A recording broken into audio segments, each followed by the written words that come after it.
July 25. పరిశుద్ధత ఇతరులతో సంబంధము గలదై ఉండవలెను.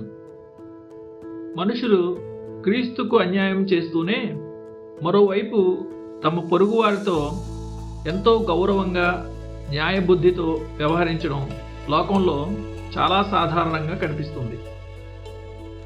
ధర్మశాస్త్రం పట్ల కేవలం బాహ్యమైన విధేయత కనపరచడం అనేది యూదులు, క్రైస్తవులు మరియు అన్యజనులు అంతా కలిసికట్టుగా నడవగలిగే ఒక సాధారణ మార్గము. మరి అన్యులు, యూదులు కూడా తమ తల్లిదండ్రులకు విధేయులైన పిల్లలుగా, దేశానికి నమ్మకస్తులైన పౌరులుగా మరియు ప్రేమించే పొరుగువారిగా జీవిస్తున్నప్పుడు వీరి నుండి మనం ఒక నిజమైన క్రైస్తవుణ్ణి ఎలా ప్రత్యేకించగలము? అంతరంగాన ఉండే ఉద్దేశము మరియు గమ్యమే ఈ వ్యత్యాసాన్ని అంతటినీ చూపిస్తాయి.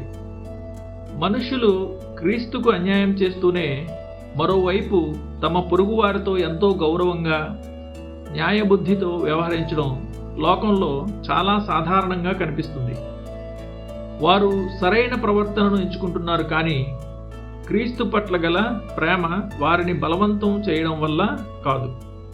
ఈ ఆత్మీయ ప్రేమ లేకుండా నువ్వు ఒక నిజాయితీపరుడైన, నైతిక విలువలు గల అన్యునిగా మిగలవచ్చు, కానీ ఎన్నటికీ ఒక నిజమైన క్రైస్తవుడిగా కాలేవు.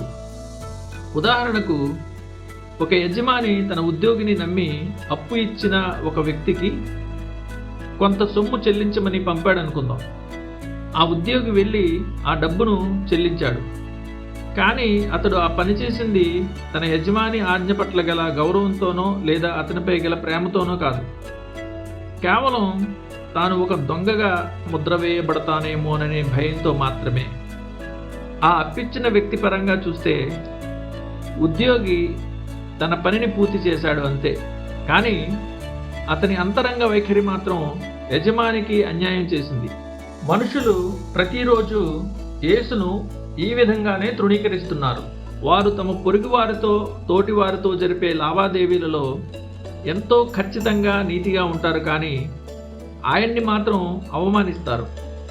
నిజమైన ప్రేమ నీతిని నెరవేరుస్తుంది, ఎందుకంటే అది దేవుని పరిశుద్ధ కుమారుణ్ణి సంతోషపరచాలని ఆరాటపడుతుంది.